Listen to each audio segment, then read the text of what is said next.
Jeremy from HomeFlow, you have built the website of 500 estate agents of 2,500 branches, so you know your onions when it comes to websites. What are the three biggest mistakes estate agents make with their website design? Talk to me.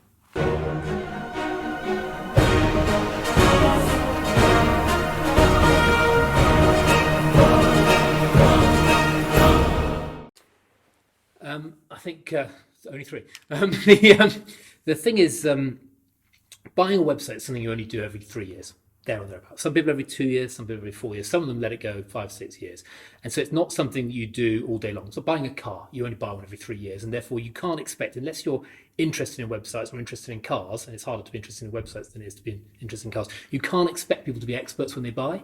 So probably the biggest mistake they make is not investing enough time understanding the differences technically that you get, because not all cars are equal. All cars have got four wheels, but not all cars Websites are the same, aren't they? You just have a pretty picture. Exactly. You have a name across the top, a navigation bar, and a few pages. It's all rubbish, isn't it? That's exactly the point. And it's a bit like saying all cars are exactly, all cars are equal. They've all got four wheels. They've all got steering wheel. Most of them have got a roof. They've all got a windscreen.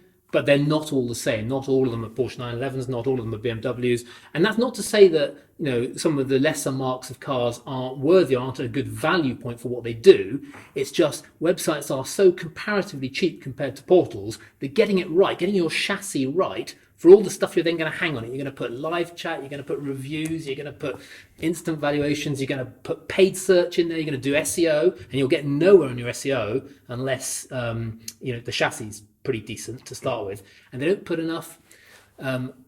Well, some of them do, because some of them come at it from a very technical angle. Some of them program their own, of course, but for the vast majority of them, they because it's a rare event, getting to terms with that, getting up to speed with what matters and what doesn't matter is a real challenge. So what does good look like then?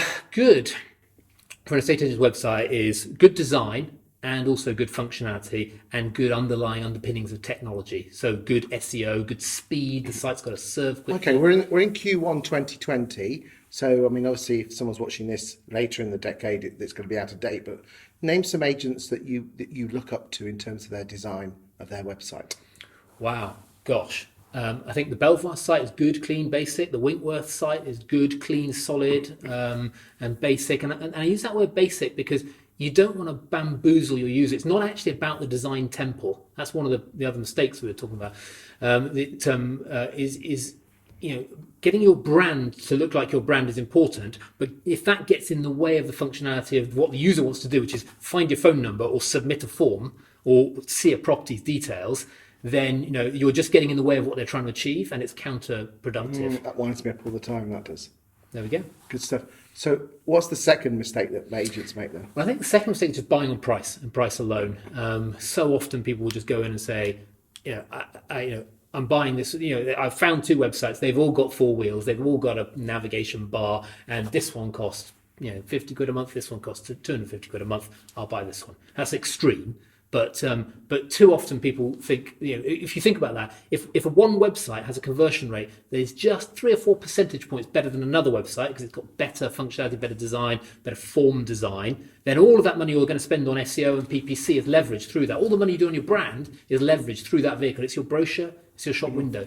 So don't underinvest. But if you don't mind me saying, and I'm making a sweeping statement here about the whole website, estate agency website industry, you're pretty appalling at your marketing proving that, aren't you? I'm making a sweeping statement. As stated your website building businesses? Yeah, all of you. Well, if you say so, I don't think so. I think that you can of proving. Prove me wrong. Oh, sorry. Well, if you want to talk about proof, the best possible thing you can do, and I would encourage all agents to do this because it's free. We don't charge a penny for it. The cost is the attention that we get. Is join our benchmarking program. And our benchmarking program, if I can explain that, is you give us access, you give us keys to look into your Google Analytics. We don't go in personally. Our computers go in, they pull out your key stats, and they average your performance versus other agencies of your size. So if you're a single branch independent, we'll show you 80 other single branch independents and your performance versus the average. We won't show you their numbers. They can't see your numbers, but we will show you your page visit length, your speed of your website, the proportion of your traffic from SEO compared to similar agencies. And would you be able to show them what good looks like? Definitely. So sorry, you were saying earlier about proving it. We can absolutely prove it. In fact, take the point of speed. A good website runs quickly. Its pages return really quickly to the user so that you don't get that drop off on people just moving away, losing their attention. And we can prove categorically 250 You guys need to talk about this a bit more because I didn't realise about this benchmarking thing. There we go. Again, coming back down to it is again, I think all prop tech are very guilty of not actually. You tell people, making a sweeping statement here about the prop tech industry. You're very good at telling people what you do, but not very what it does for the agent. Yeah, that's totally true. Do you not think? No, I think that's fair. It's fair. It's an immature industry. It's a new industry. It's only been around for 5 to 10 years. It's not. I don't know. Bless you. I just wish I could just grab you all. There you go. What's the third mistake? Third mistake is a simple one, I'd say, is people not putting exposed contact forms on every page. Asking the question, always be closing, should come naturally to a estate agency, a sales-based business. You can ask that question on a branch page. You can ask it on a staff page. So many people don't put their staff members, and there are some good reasons why you wouldn't put individuals on a web page if they want to be private. But if they don't mind, don't worry about the LinkedIn hunting aspect of it, which is the common objection to it, is people Google and search for those individuals. So having a staff page and having a contact form exposed on that, and not just putting your email addresses on a website, because if you put your email addresses, people wander off. You've lost that connection between the web identity and whether they filled it in on their phone or filled it in on a computer or wrote it down later. Get it onto a form and you'll get them logged in, you'll get them cookied, you can get them pixeled, you can work out who they are, and you get them into a database so you don't get that non-responding lead that you were talking about earlier, because you can farm it within the call center. So having exposed contact forms, not having on every opportunity on the bottom of property details, so they're right there. You don't have to click a button to open it. It just increases the conversion at the website. Having staff profiles and putting the phone number on the website. Thank you very much, Aaron. Thank you. Thank you.